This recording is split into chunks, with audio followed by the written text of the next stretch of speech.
আরেকখানা হাদিস হচ্ছে যে আল্লাহর নবী তার উম্মতের পক্ষ থেকে কোরবানি দিয়েছেন। বুঝেন, আমাকে আমার এক আত্মীয় যিনি মধ্যে আমাকে ইয়েতে থাকতেন, আরবে থাকতেন, দেখেন মানুষ কতটুকু কী পর্যায়ে গিয়ে পৌঁছেছে গত 100 বছরের একটা সাওরার বদৌলতে। হ্যাঁ, যে বলতেছেন যে উনি বলছে আমরা যে রাসূলুল্লাহর নামে কুরবানি দেই, কি মনে করো বাংলাদেশে এরকম লোক তৈরি হয়ে গেছে, বলতেছে যে নিজের পক্ষ থেকে অন্যের নামে কুরবানি দিলে হবে, অন্যের পক্ষ থেকে কুরবানি দিলে হবে না। আবার বলছে রাসূলুল্লাহর পক্ষ থেকে দেওয়ার দরকার নাই। এগুলো বলার লোক আছে কি নাই?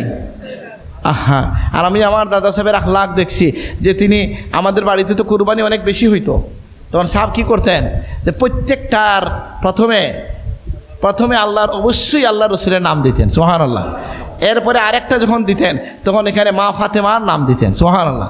আরেকটা হাসানের নাম, আরেকটা হুসাইনের নাম, সুবহানাল্লাহ, রাদিয়াল্লাহু আনহু ওয়ারদা। তৌফিক থাকলে এটা করেন। আল্লাহ নবীর আখলাক শুনে প্রিয় নবী সাল্লাল্লাহু আলাইহি সাল্লাম কী করলেন যে দহা কিনলেন, কাবশাইন সামিনাইন আকরানাইন আমলাহাইন, সুন্দর রঙের শিংওয়ালা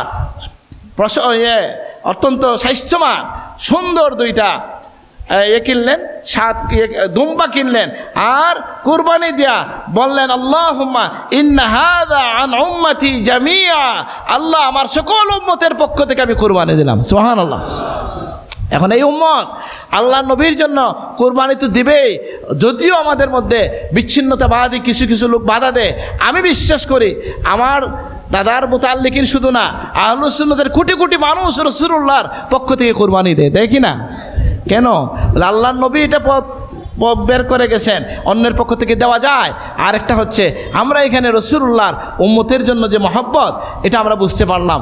আমরা যেন আমাদের নবীকে ভুলে না যাই, এই কথাটা আজকে আপনি শুনতেছেন এবং আমি হয়তো নিরাবাকভাবে বলতেছি, কিন্তু একদিন আপনি দুরূদ শরীফ পড়তে বসে আপনার মনটা নরম হয়ে যেতে পারে। আহা, সেই নবী যিনি আমাদেরকে এই তার সেই 1500 বছর আগে আমার নবী আমাকে ভুলে যান নাই, সুবহানাল্লাহ।